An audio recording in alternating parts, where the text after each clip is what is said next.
Katie and Matt, rocking the scene with you in outfits from the 90s. So keen, the VHS Club, they're the talk of the town.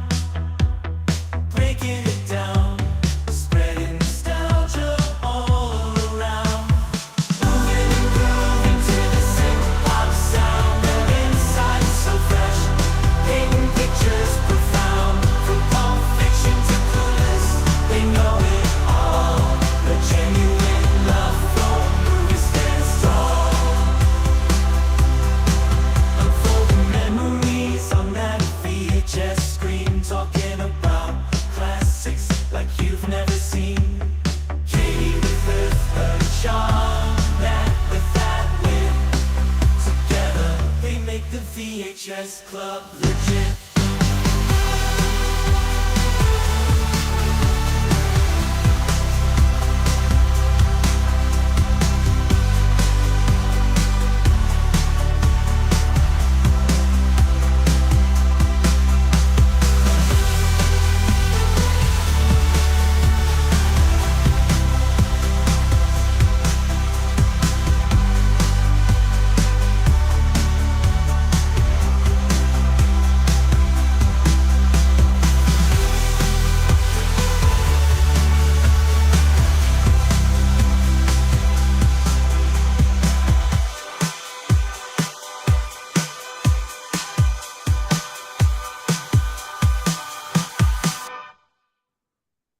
Welcome back to the VHS Club. Happy New Year. Happy New Year.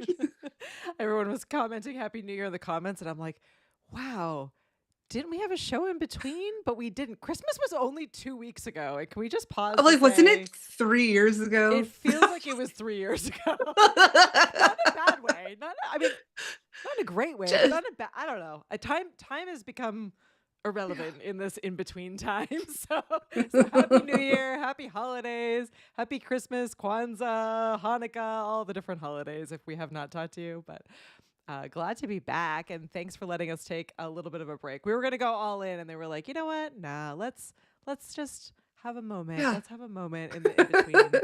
I was too full of cheese. Was everyone else too full of cheese? To be able to I wish I roll was myself too off full the of couch. cheese. Yeah, too full of cheese. Yeah. Yeah. We should really call it That's- Cheese Week, honestly. That's like all I really do is just eat cheese and drink fun drinks. And I don't not even necessarily even mean Yeah. alcohol. I mean like the week in between is like the spoil myself Oh, like week. I had some champagne and lots of wine. Oh, thank you, Andrew. Yeah, you're I right. need my, alcohol. my mic is lower. All right, there I am, Oh. Andrew. Does that help me?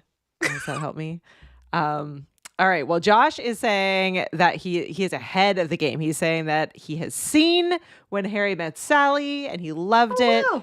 Other Katie recommended it, so obviously it was a good recommendation. All Katies are fabulous. All Nats are fabulous. All Joshes and Andrews are fabulous. All Pauls are fabulous. All right. Thank you, Paul. Thank you, Andrew, for letting me know about my mic. I as usual, over the holidays, completely dismantled my entire studio and moved everything around. Nat dropped her microphone, so she was way worse. I broke my foot. Let me tell you, those heavy Shure microphones. They sure hurt. That's not a good thing. I definitely have a cylinder at the center of the black and blue bruise, which is way better than it was before because it's healed for a few days. Anyways, heavy little fuckers. Jesus. Heavy.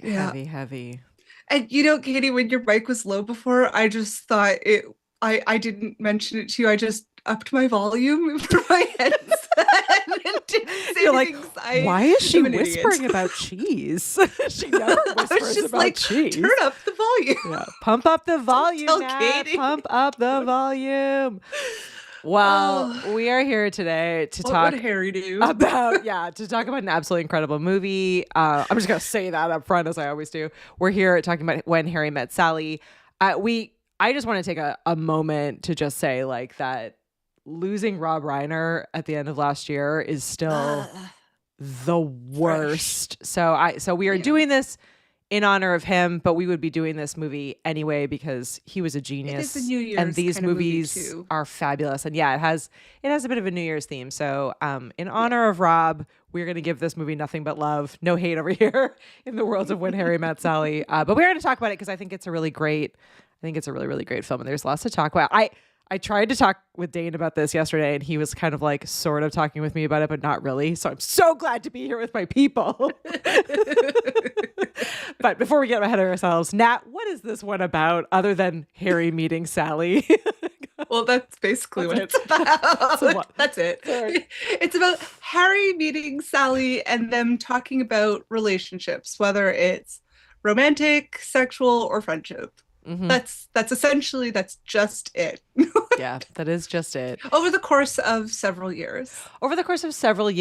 And it poses this question, and this was the question I was trying to get Dane to like fight me on, so we can all fight about this a little bit on can a man and a woman, and we can replace whatever, but can a man and a woman be like actually be friends? So platonic friends. What is the definition of friendship? What does friendship mean? There's a lot of articles out there about this movie talking about like the fact that this movie is actually much more about friendship than it is like about a romantic relationship, or that it's much more of a friendship movie than a romance movie. I think like I will say right off the top that like this movie is the reason why we have rom-com movies that in the way that we have them now. The formula for rom-com movies. So like whether or not this is a romance movie or a friendship movie, it's still definitely definitely a romance pillar. movie. Because if it was a friendship movie, they wouldn't have, spoiler alert, ended up together at the end. Oh my god, you gave it away. They weren't supposed to get together in the end, apparently. So and this is a beautiful fact, and again, kind of in memory of Rob. One of the cool things about this movie is that you have Rob Reiner, who directed, and he was just coming off of the end of a divorce, and so he was like freshly With Penny Marshall. Yeah, freshly single, Also and kind of director. Trying to figure. I'm sure like just trying to figure out kind of like what next as far as his relationship world went, or like what was he going to do? So he was in this sort of single state of mind. And then you have Nora Ephron, who so like you have these two incredibly talented creative writer and director team, Mm-hmm. and their perspectives in many ways come to life in the characters of Harry and Sally. And so I think it's really, what's great about it is that like they really did seem to work very well as a team, both Rob and Nora. And also it was Rob's decision at the end actually to change the ending from them not ending up together to them ending up together, because the movie, like as he was creating it and directing it, kind of had him rethinking romance and friendship and all of these conversations as well. So I love that this movie like was as life-changing for the people who created it as it was for the incredible actors that were in it, as it was for many people who watch it. So I think it's a really clever movie. It's really layered. And Kathy, yes, right? Like Kathy's saying, does this movie just reinforce that every lasting romantic relationship is rooted in true friendship? Yeah, that was was my like question. Caveat, I'm a jealous person, so I will just say that. I'm like not the nicest person when it comes to that kind of stuff. But it was interesting because for me, I was like, I have throughout my entire life had really like great relationships. Are you a jealous person, or was on the occasions that I can specifically think of, say jealousy in past Katie's life, was there some foundational reason for it? Maybe. I guess I was not in the way that you thought of at the time, but in hindsight, Maybe. there was. Anyways, there was, but you're like, no, there was. I believe that there was. Like, it wasn't quite what your jealousy sparked and feared. This was, and we're talking about a very long time ago, right? Like almost 20 years. But I have 10 years. So this is what I think, and this is I think you might be right. I think that this may be tied to. I say that I'm a jealous person, and that I think maybe my mindset on this is tied to jealousy, and I'm kind of processing it as I'm saying these things out loud to everyone. But I know. but Like, we really went for the philosophical part of this going movie. for it. I Let's did. go. I have feelings.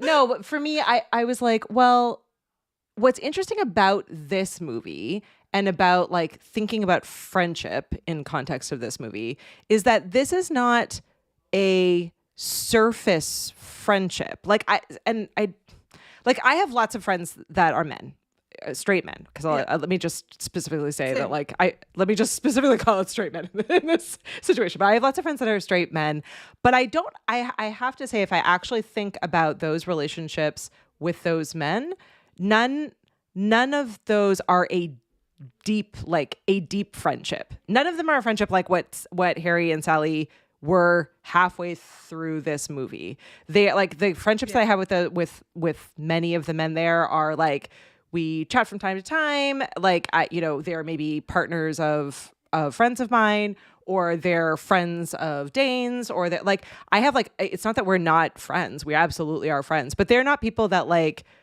I would like pick up the phone and be like, and talk with them until they fall asleep. Like, I feel like, hey, let's go see a movie. Hey, let's go. Yeah. Or hey, let's go see a movie. Just the two of us. Like, I feel like that line in my mind feels like, I don't know. There were lines in this movie that was felt like they were more like for me. They were more best friend. Like they were more best friends. I could see them as best friends, and I could see them as lovers, and I could see them as partners. Yeah. And I think maybe it's the best friend line that I do think is a little bit blurry between men and women, or between people that can find each other attractive. So when you were watching this the other day and you messaged me, how did I put it? I said that it was I brilliant. think Whatever you said was brilliant. men. So the way Harry describes men having friendships with women is that there's always a sexual component to it. The men are attracted to the women. Question of the movie. Yep. Yeah. And that's always sort of an underlying, so whether the man ever says it or whatever, whenever the man acts on his attraction, whether he does or he doesn't, that's always there, and that's always present with a straight man and a female platonic relationship. Mm-hmm. And as Sally points out, women definitely think they can be friends with men because they can. So my point is that women can't be friends. Women can be friends with men, but men can't be friends with women. Hot take. Now, what do you think, audience? do we have friendships? Yes. Do those friendships change when partners come in to the friendship? Yes. And I find that in my personal experience, when I have a male friend has a new partner, it's his anxiety of the perception of how his partner will receive me as a woman, the jealousy that perception taints. Yeah. But it's the guy who's nervous and anxious, probably because Billy Crystal was right. Harry was right. So if said person has had some kind of attraction to me, he's concerned that new partner would see this with friend, who is strictly friend. Me here being strictly friend, once meets said partner is like, oh, I don't know what the big deal was because now we're best friends. And I've kept some of the female partners as best friends and ditched the guys at the end of a relationship when sides were chosen. When lines were drawn, yeah. Yeah. So it's interesting. Like, I think it's that jealousy thing can also be like the guys being like, I'm worried. Like, what if my new person finds out that I'm friends with this person predominantly because I was attracted to them? Yeah. Whether it's been acted on or not, So it's, It's it is definitely a really interesting question. Like, honestly, like if you get nothing else out of this movie, which it is next to impossible, but if you get nothing else out of this movie, it is kind of an interesting thought exercise. Josh is saying that he's been best friends with a woman that he's known since high school in 2001. They've been close friends ever since. Have never considered dating. It happens. It's absolutely the case. I was just trying to like think through, you know, my past, and I have a lot of, I mean, many of you in the chat are male friends who I consider friends, but it's I think in my mind, like the more we were moving through the movie, the more I was like, oh, like the way that the I don't want to use the word authenticity, like the vulnerability in their conversation and in their dialogue gets more like becomes more intense as they move through the relationship. And I feel like it is about, I think it's well before they end up sleeping together that they've crossed a line, at least into like a best friend emotionally. Yeah, because they start to be jealous, the movie, right? Like, it's like they go to their friend's house for game night. Yeah. They're playing charades.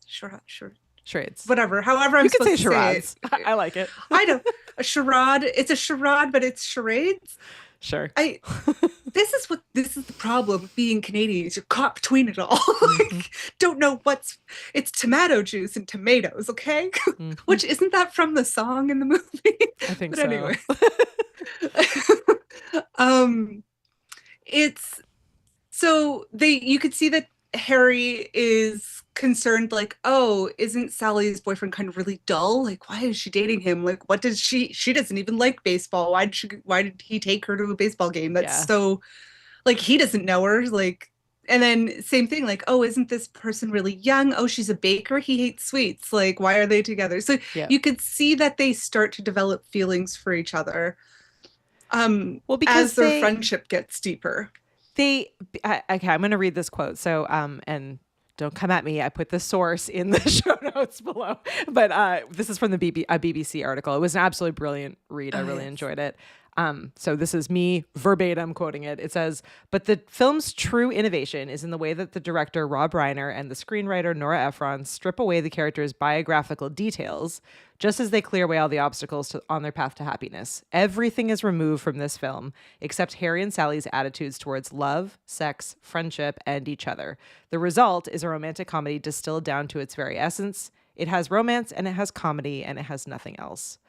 So what the article was saying that I thought was really fascinating is in what you just mentioned, is that they actually never talk about their lives. They talk about their relationships. Relationships. Their conversation is all on like their feelings about friendship and love and life, like even in the very beginning when they're just meeting each other. So they sort of what we're calling it, they're like their enemies era. They get set up to carpool. Their enemies era. They get set up to carpool. So they're driving from Chicago to New York City. They're both moving to New York City, and they were introduced through Meg Ryan's roommate. So they know of each other, but they don't really know each other. Her college roommate who's dating Harry. Yeah. So he gets into the car. He's intentionally a little bit obnoxious. I guess Rob Reiner had him eating a bag of grapes so that he was like a little bit annoying. And so they have with seeds. So he has to spit them out. Yeah. So he's like a little grating. When did seedless grapes happen? Oh, I feel like seedless grapes happened after this. I feel like it happened in our lifetime that they were at least commonplace. Yeah. Anyways, we don't need to talk about grapes. No. Next. It was an important part origin of grapes. Let's go off on the tangent. Let's Google. Let's look up the origin of seedless grapes. Quick, fact check it. Yeah. So they're in this car. They're in this car ride, which in itself, like many of us have been.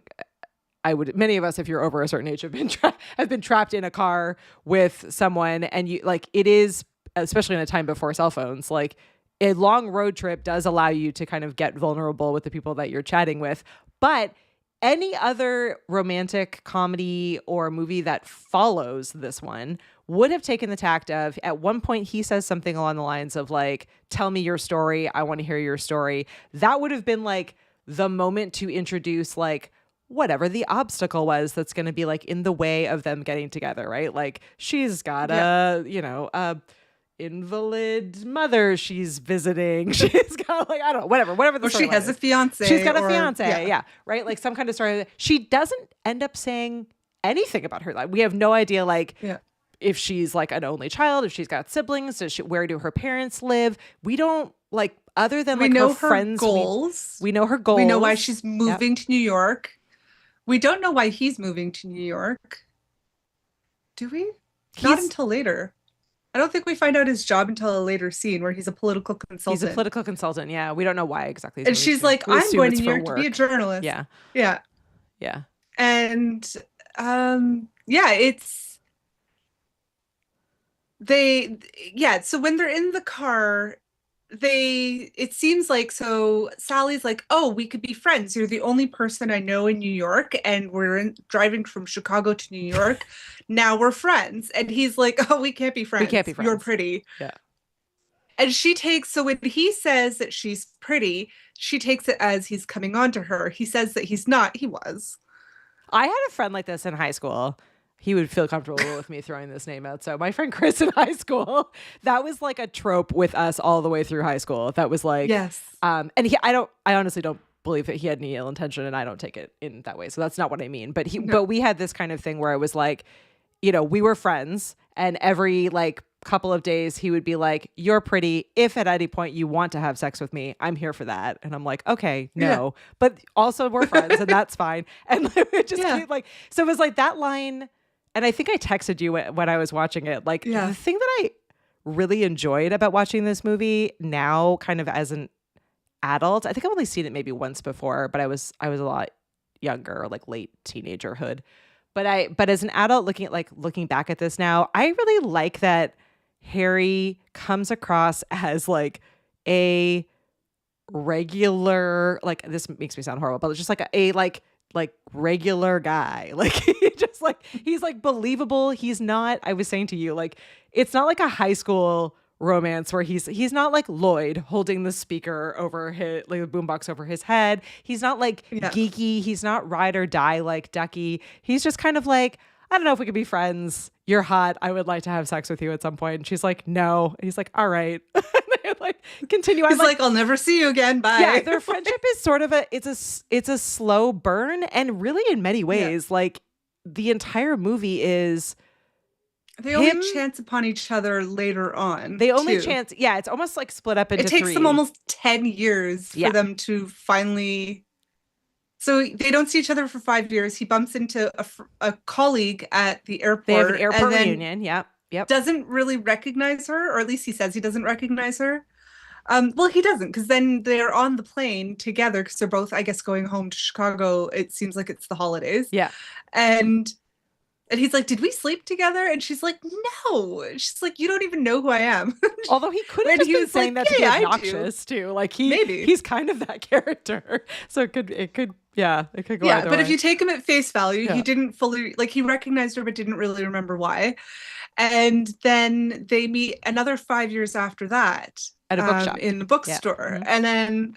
And then they kind of decide to become friends, because they both broke up. And it seems almost like at first he agrees to be friends with her, but also is like, oh, like, let's go to a movie tonight. And she's like, oh, I have a date. He's like, oh yeah, cool, that's great. And I'm like, oh, he's covering. Yeah.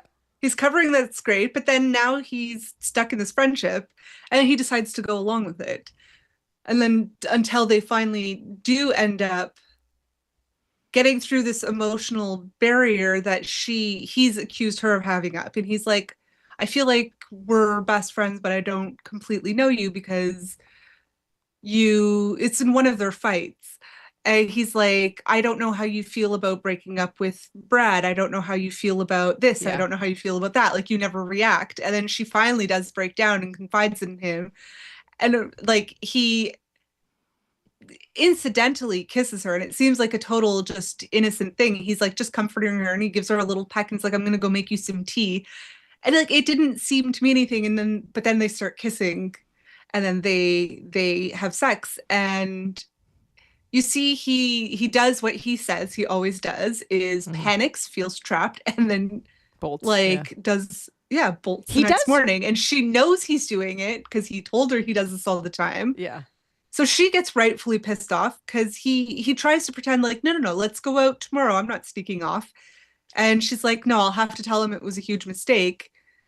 And she's like, I better say it first because she's protecting herself. She doesn't Yeah. want to get hurt. And he's like, I hope she says it first so I'm not culpable.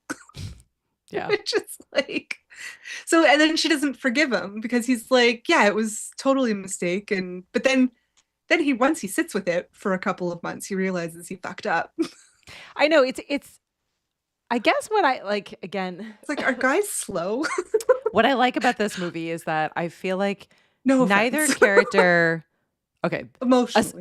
emotionally, neither character is perfect. They're both like a little bit flawed. Meg Ryan is perfect looking and perfect, but we'll allow her that Her she's like, 35-minute salad order is crazy. is crazy. Yeah, she's like. Kathy is pointing out, which is also a great line. You're the worst kind. You're high maintenance, but you think you're low maintenance. Yeah. She's like totally high maintenance and thinks she's low maintenance. Her salad order is crazy. Like she is. There's like things about her that are a little bit crazy, and there's definitely things about him that are a little bit crazy. I and love this Hollywood trope, and it's like, no offense to anybody who does this because this is just a Hollywood trope, but like if a woman is too pretty, which Meg Ryan is arguably way beautiful, Yeah. and, like, it's like, so she has to be super quirky and weird to give her a flaw. Like she can't be, it's like, oh well, she's too nice, which I love that too kind and too nice is a flaw. Like, really? Yeah. Anyways, I mean, she's and she has to have like the world's most obnoxious ordering habit. Yeah. Which would literally like she probably shouldn't eat out in restaurants. There's no way people are spitting on her food in New treats York her City. food People well. are spitting on the food. Absolutely, people are spitting on the food. Best case scenario. Best it's case just scenario. spit. Yeah. I like that it's like I like that it's his journey though. Like if you really think about this movie, like it takes him. She actually doesn't change. She doesn't change. No. She stays how she is. Like she's sort of this optimist and he's this like he's this super pessimist. I guess she realizes that she like maybe her thoughts on like friendship evolve over time, like, and she thinks it's going to work out this way or another, and it doesn't, and she's sort of trying to figure out who she is. But like what actually changes is they do grow up a bit together. They grow up together. Like we do get to see that. Yeah. And and what's nice about it is like he changes, but like again, neither of them actually like change their personalities for each other, which is not like, so it's not the like Hollywood trope of like, well, they like, they end up together because like he Danny changed for Sandy. her. Yeah. Exactly. It's not Grease. Yeah. He does change quite a bit. Like he matures. Yeah. He, with her help, with her friendship, he does learn about emotional intelligence. And she calls him, I love that at the wedding. She calls him out. She's like, you just need to figure, or no, not at the wedding. When their friends are moving in together. Yeah. And she's like, you need to figure out how to deal with your emotions like a normal person. Like you need to recognize and handle that as it's happening, not blow up like a psychopath. Yeah. Which was so, I love that. That was so real. I was like, yeah, I've had that conversation before. Yeah. This is a little. I'm with. So Paula's saying Meg Ryan was 27 and Billy Crystal was 40 when this was filmed. Yeah. Yes. There are plenty of Hollywood tropes. Yeah. And it was still the 80s. It was still the 80s. This was, I mean, again, but weirdly enough, this was supposed to be Tom Hanks and Molly Ringwald, which also would have been, I think, a little weird. The same issue. This gave us eventually. It's funny in like my rant to Dane, who was like, I was like, oh well, this was such a different vibe for me to watch because traditionally I'm the person that like loves a high school rom-com, and he was like, one of your favorite movies is Sleepless in Seattle. I was like, oh yeah, and it has been since you were 10. Fair, yes, but Sleepless in Seattle feels. I love that movie. I hold to that, but it feels. You're obsessed.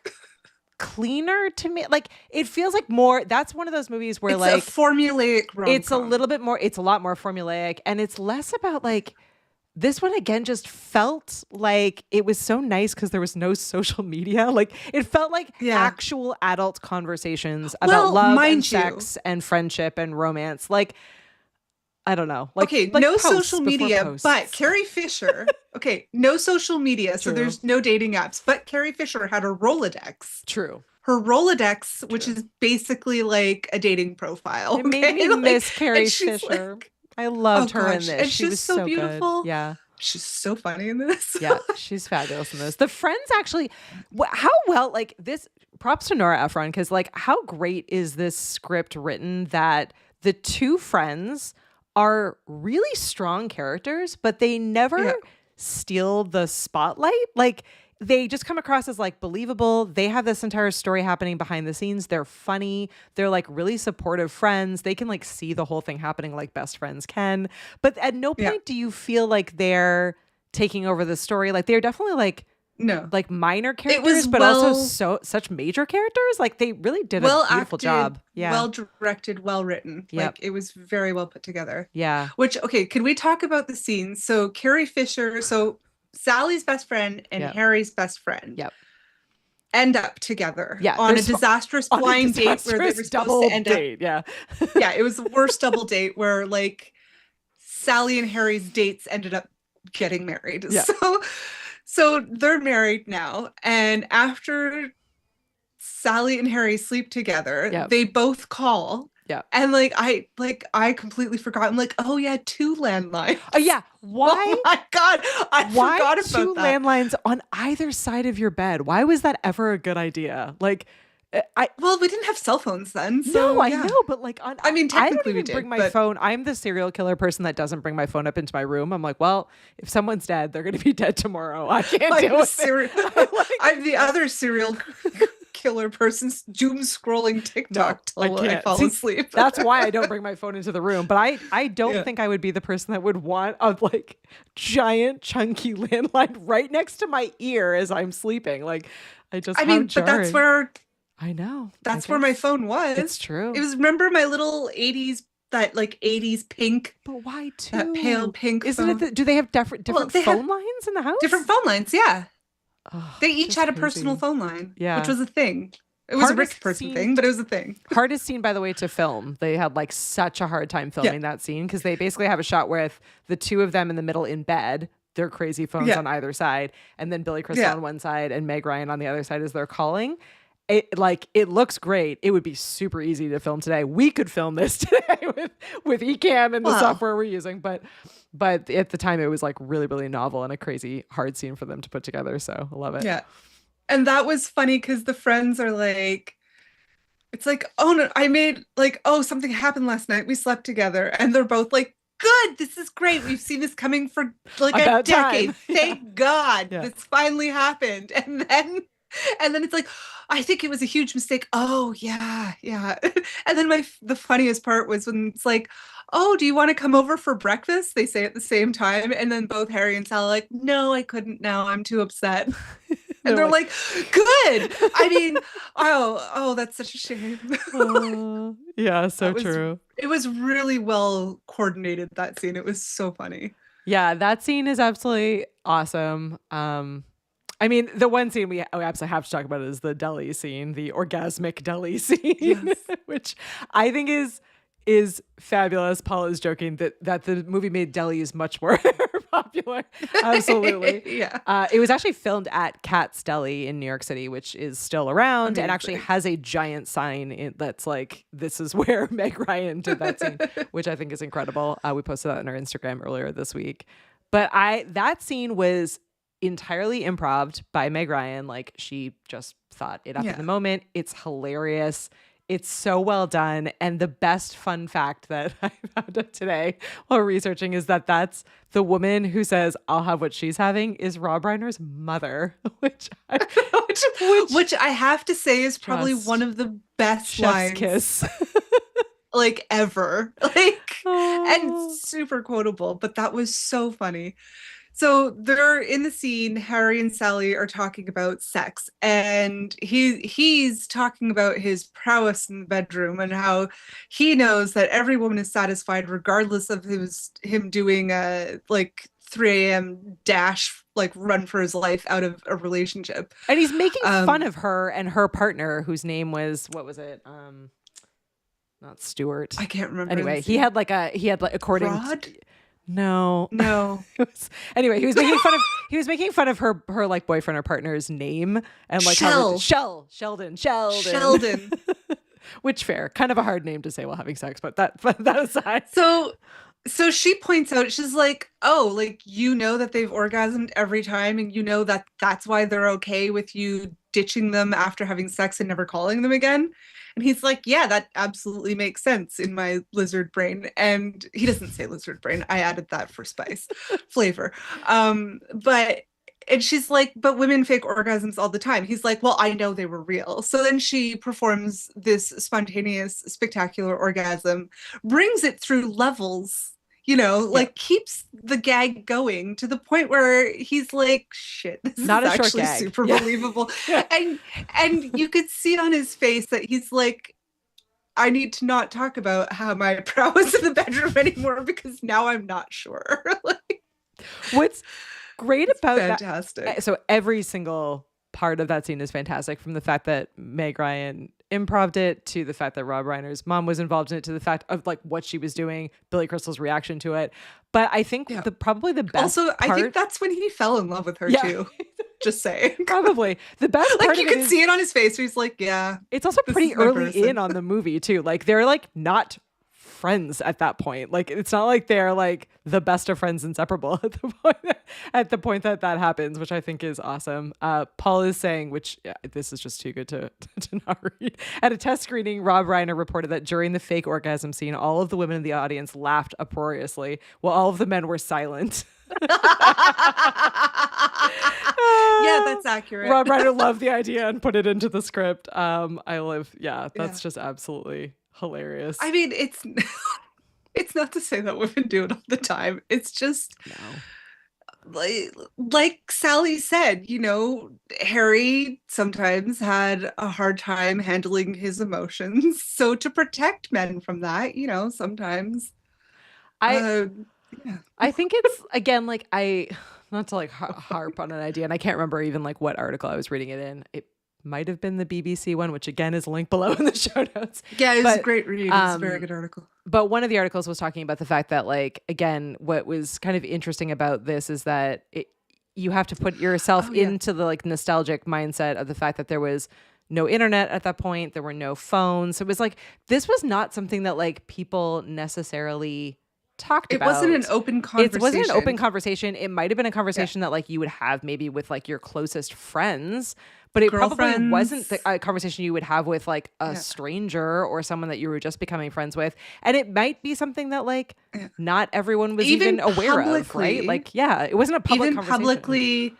like there was probably at the time there was Cosmopolitan magazine, but men don't read that. So it's like it's conversations that women are like, it's in a magazine. So it's almost like a not conversation that women are having together. It was never like somebody posts on the internet like, this is the problem that I'm having, like those Reddit, like subreddit things like, am I the asshole? Yeah, I love those. It's like, it's not an open forum conversation that people are having, so it's it was a very different time. And even at the time, having a guy and girl be so like, to be in a platonic relationship, for that to be the premise of the movie was quite odd as well. It wasn't something in historical context of the time period. I just put us in historical context, like in the 1900s. Back in the 1900s. Almost died when your son was like, well, you're from also not a lie. No, not funny. I'll never forget that time your son's like, but you're from like the 1900s. I am from the 1900s. I do want that t-shirt. Shit. do want my 1900s t-shirt. It was so funny that my sister-in-law got me a pin with that on it because it Bear with I have me. it on my I'm from the cardigan. 1900s. Yeah.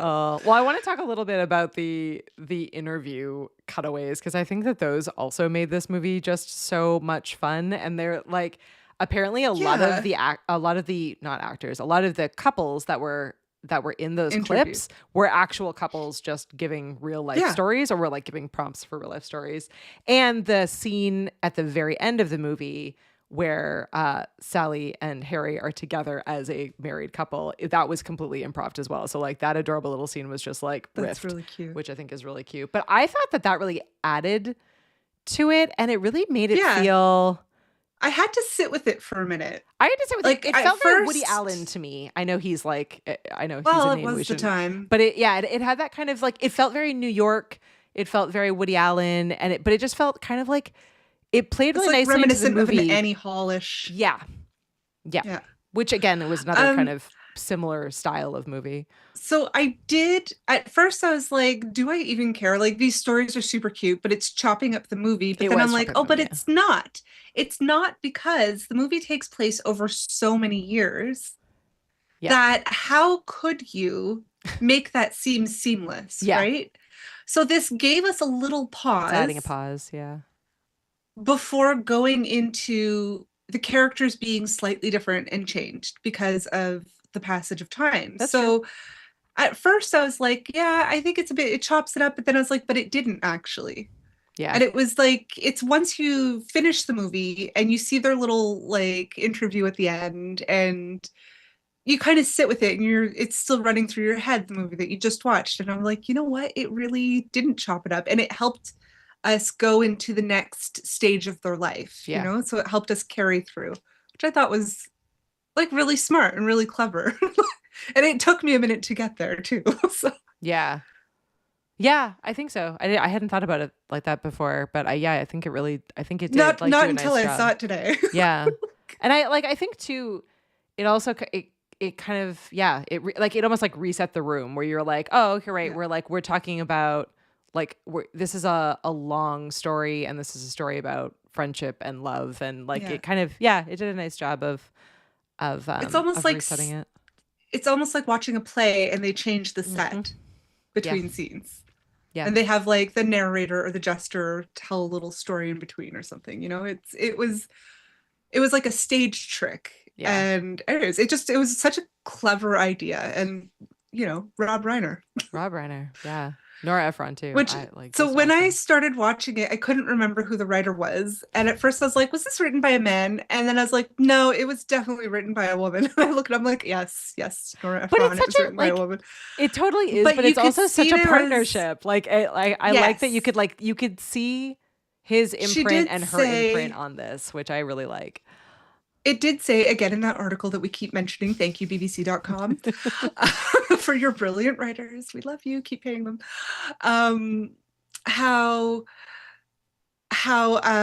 one of they had a mutual friend, Rob Reiner and Nora Ephron, and he was just going through a divorce. She had gone through a divorce, and she was hearing these sort of stories, these dialogues about Rob Reiner's divorce and experience, and she had her experience. So it's almost like she took these like little clips of their lives and then put it into a script. And so it was a collaboration, probably even before they spoke about it, she got the idea through this mutual friend and this shared experience, which gave such a really nice perspective, because it gives both like a straight female, straight male perspective in this relationship. But I mean, it's an emotional relationship, so it's just a person and a person, a masculine and a feminine. That's true.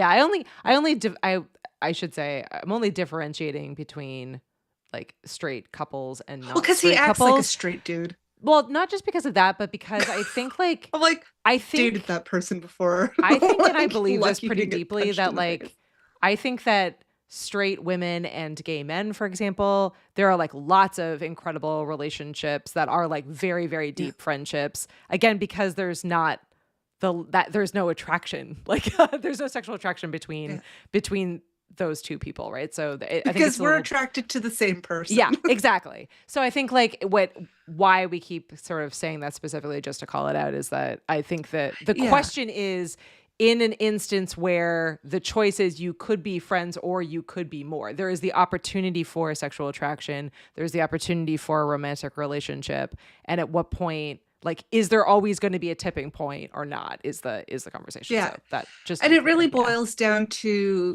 like Paul and Val, a more exactly. masculine or yeah, exactly. Yeah. It's like a masculine and feminine energies. I'm not trying to be woo woo. I'm just being like I know some straight men that have a very feminine side to them. They're very aware with what we label as feminine stuff, like handling the our feminine emotions. stuff. and I'm like, the stuff. Oh my god. I'm not equipped today to have such an existential conversation about feminine and masculine energies and how that doesn't relate to gender roles. But well, then let's jump into the soundtrack, because this soundtrack killed. Like, again, one for my list. Jr. Someone needs to make me a list. So, no, you know how we have like our list of all of the movies we want to watch, and then we check, just so everyone's clear who's all watching of the and listening. Soundtracks you want. We have a list of all of the movies when we started this show that Nat wanted us to do. I don't think we've done a single one. We've just added to the list of movies you all wanted us to do.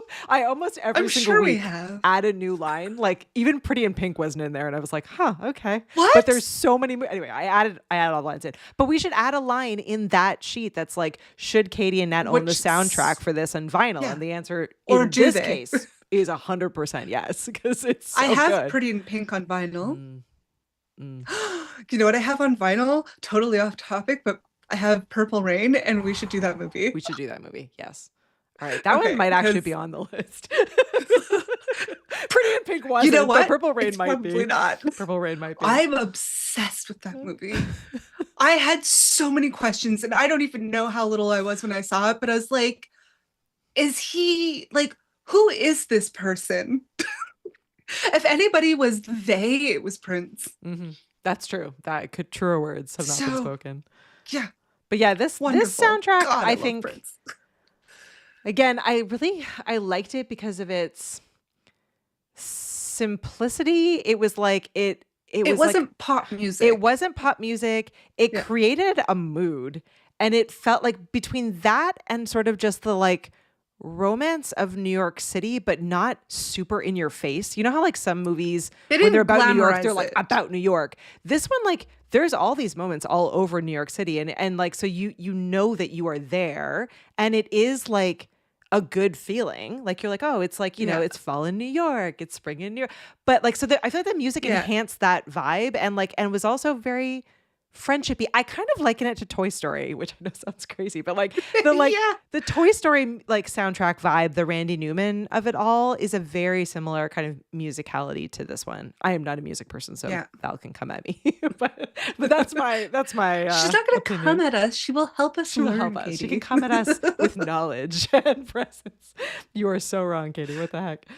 But yeah, absolutely fantastic soundtrack. And as Paul was saying, this was the first appearance on a soundtrack for Harry Connick Jr., who ended up becoming also an incredible actor as well. And then would do like, how many cameos has that man done in like rom-coms or like sitcom shows as a romantic partner? And he's really good at it. He just comes across as like the like very handsome, down to earth everyman who can sing. Like, he's just fabulous. Can he? Yeah. Oh, he can sing. He can sing. Yeah. Oh my gosh. All right. Well, where do we sit? Where do we sit, Tater Tots, on friendship versus romance debate? Could Harry and Sally have stayed friends? Would this movie still have been good if it had ended with them staying friends? Yes, it would have been good. I'm answering for the Tots. That's like my personal. It would have been good though. No, it would have been really good, but it would have been very different. It wouldn't have left us with a warm feeling. We wouldn't have felt like we've gone through a journey that got us somewhere that positive. Hmm. We would have at the end of it, if they didn't end up together, when they obviously and started having romantic feelings like before halfway through the movie. I think if they didn't end up together, it just would have been a really interesting portrait of real life. It would not have sparked rom-coms True. that we got It would have had the in presence, the 90s and Yeah. to now. It and it just would have been one of those sort of like real life kind of movies, like one of those Yeah. slice of life kind of moments, as opposed to making us happy. Yeah. as an Yeah, and audience. I don't It know. would I have been, still yeah, it would have been completely different. I don't think it would have been bad. I think it just would have, I don't know if it would have stood the test of time in the same way. Yeah. Yeah. Paul's saying very different. Josh is saying, had they not slept together, yes, they could have stayed friends. However, the movie wouldn't have been as good and it would have been a very different movie. Yeah, I agree. Well, I think as she had pointed out to her girlfriends, that when you get in a relationship, you sometimes lose friends. And I think that if they both ended up apart and one or both would have had partners, they would have wouldn't have stopped being friends because of anything wrong. They just sort of would have drifted apart. They wouldn't have been. I think that they were at a tipping point where had they entered into relationships, they would not have been able to be as close. Like even just like logistically, you would not be able to be like on the phone late at night because you would be with your partner. You wouldn't be able to like. It wouldn't have been the same in that regard. Like not that they couldn't have been friends, but again, I think that for me, it's like this is a movie about friendship, but it really also is about like close friendship / best friendship, and then how that develops really just into a relationship. Like I think it's just a best friends to lovers trope. I think it's enemies 100% to best friends to lovers. Nat, they started as enemies. That's true. That's true. I love enemies to lovers trope. Yeah, and it's pretty much our favorite, but but that's more in the book world. I haven't seen a good film representation necessarily of that yet, but I think from the get-go it was a romance. Yeah. All right. For me. All right. More from the ending. More questions. Oh no. All right. Does the so let's put on our English lit hats. The movie starts with this premise from Harry that you can never like there's no such thing as like true friendship at some point, or you can Plato never would argue against that. Yeah, right. But it ends with this. It ends with his like closing monologue where he completely changes his mind on everything. Yeah, I don't know. Did that ending feel earned, rushed? Like what do you think? No, earned. He screwed up because he freaked out because again he wasn't great at handling his emotions. It took him a long time. I think it implied at least many weeks, several months.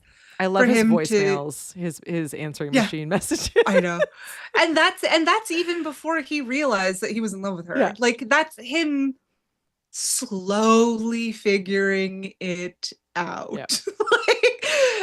But he needed to go through that journey. He needed to have that growth to get to that point. So it wasn't rushed. It's like that whole time he's subconsciously, he knows this, and it's the very slow conscious realization that he was in love with her the whole time. Yeah. I'd agree. Like it was his journey. It was his growth. That's what and the speech at the end was great. The speech at the end was like, also improvised, heavily improvised. And Josh is saying, and it was realistic. It wasn't. Realistic. Yep. It wasn't like I gave you my heart, you gave me a pen. It was more like it was. Yeah. Which such a good line. We need to do some John Cusack movies, but it was just kind of like what would happen. I'm like out in the wild, like the real world right now. It's like it's what somebody would say to a normal, like to a in real life person. Yeah, to a real life person in the real world. Oh my gosh. Well, we've already talked a little bit about the cultural impact and legacy of this movie, but obviously it influenced like virtually every romantic comedy that came after it. Sleepless in Seattle, You've Got Mail. I love the nod to You've Got Mail in this one. So the bookshop that they're in is was what sparked the idea for the You've Got Mail bookshop. I need to rewatch that one because I remember not liking I Tom remember Hanks not and liking it. thinking that she should not have given him the time of day. We should watch that one because I also remember not liking it, but that's because I love Sleepless in Seattle, and I was like, this is nothing like Sleepless in Seattle. I was very I remember you liking it more than me. Probably. And I think it was just based on principle that it was Tom Hanks and Meg Ryan. Probably. That checks. Than us actually liking it. That checks. But I remember being like, he's lying to her the whole time and he's trying to put her out of business. Mm-hmm. Why should anyways, we need to rewatch it because I'm hoping that it's better. I'm hoping it's better than what I remember. All right, someone add it to the list. It's probably not there.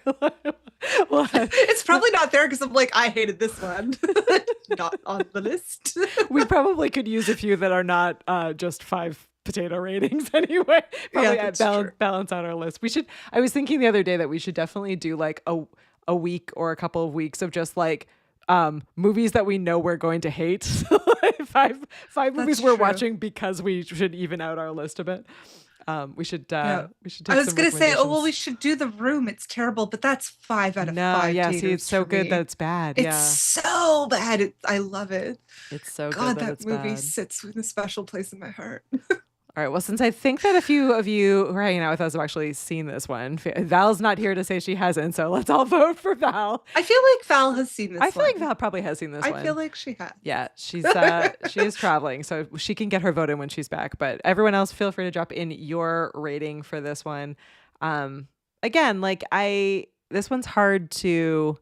So whatever you rate, we're going to give it high praise because this episode is in honor of Rob Reiner, but also because it just is a phenomenal movie, I think, across the board. And again, one of those like pillar movies that without it, we would lose really so many other movies. And I think I would launch Meg Ryan's career, which I just think is like so fantastic. And what a launch. What a launch. Holy cow. I think I would have said it was 4, but because it really was the origin story of the rom-com formula, it's 5. Oh my gosh, Nat. We should play this game where I like put in the ratings and then you just change my mind because I said 4. So let's change our minds. It would have been 4, but now that I read that BBC article. BBC article changed it over to 5. Great article all the way through. I just thought it was a super fun rewatch, and it's so funny. There's like, I feel like because I'm such a person that has like such strong comfort movies, there are so many movies now that because of the show I get to rewatch for like that I haven't seen in years and years. Like this one, this is probably only the second time I've seen it. It was years ago that I saw it, and rewatching it, I'm like, oh man, there are so many other great movies out there, but because I only ever watch my favorite like 10, I'm like, I forgot like how much I love this one. So I think it's a fabulous rewatch. It's been fun. George is saying that it is 5 pastrami sandwiches. Nice. Yes. Paul is going with 4 potatoes. Paul and I were on the same page. Excellent. Yep. Kathy also four pastrami sandwiches. Yeah, I was 4, but it's just that one little. Yeah. Like I didn't realize until today. That this was pre-rom-com formula. Mm-hmm. So that impresses me, and it's Rob Reiner. Like, of course he did it. He did it. So, I was gonna say that the other nod to Rob Reiner in this one is there's a moment where Billy Crystal is like. I have to say, I am not overly attracted to Billy Crystal, but in this one moment where he's like sitting in his like he looks great in this movie. Fisherman sweater reading Misery, that Irish which is knit sweater, yeah. Which was a nod to Rob Reiner ended up directing Misery. It like is one of his other movies, but which is a great movie. Maybe we should do that one in honor of Rob Reiner, but also probably not one of our favorites. But he's reading that book and he just looked very, very, very sexy in that moment. Just something about a man reading a book in an Irish sweater. He could look like anything and it would be really attractive.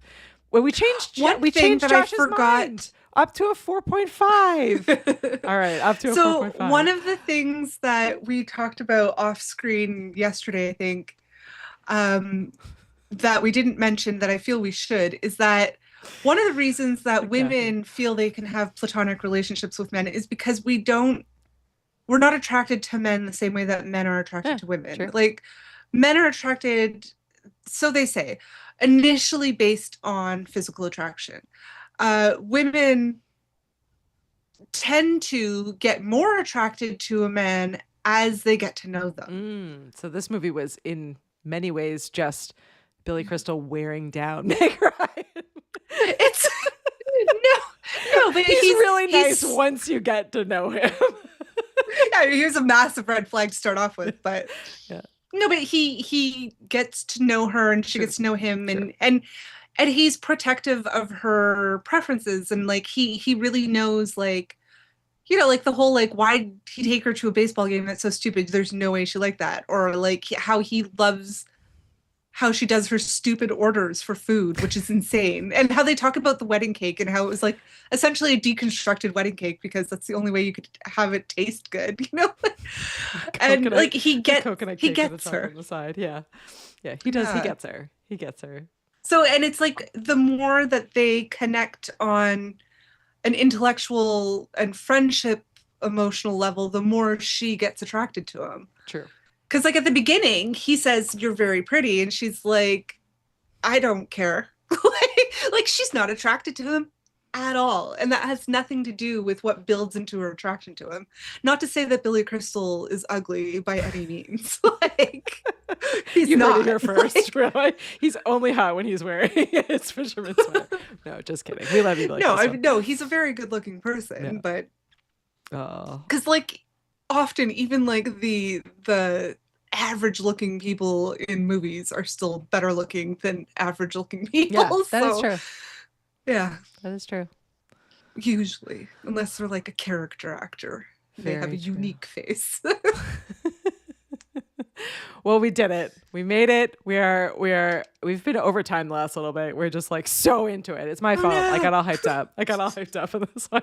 Thanks for hanging out with us. We're not super overtime. We started a minute late. Two. And we started 2 minutes late, and now we're 2 minutes over. So we're right on time. You're welcome. Thank you for joining us this week. We are way ahead of the game, actually. This blows my mind a little bit. We have the next like 5 or 6 episodes scheduled. So the rest of this month we do. And Nat doesn't even know. More. No, Nat doesn't even know. We have the next few of them scheduled, just us, and then we have some more guests coming again in February. So we've got some really fun movies coming up, which I'm super, super excited by. So hopefully you will join us for a future episode. And I teased earlier with my talk boy. I made you all a video, a voice memo with my talk boy. We promise we'll get up and running with a watch party invite out in the next week or so for one of our Wednesdays. Maybe we'll even test. Maybe we'll do a test. Maybe we'll go crazy, Nat, and test video and audio on and just see what happens. Maybe it'll blow everything up. We don't even know, but we'll see what happens. It's slumber party attire. Slumber party attire, yeah. If we're camera on, if we're doing video, it's on, yeah. Slumber party attire. Slumber party attire. So more to come on Watch Party, and thanks to everyone who's been hitting reply on our emails and letting us know all their feedback. We love it. We love hearing what you want to watch and what you are excited by. It's always fun. So thank you for hanging out with us, and we will see you next week. Bye, everyone. Bye. Kidnapped.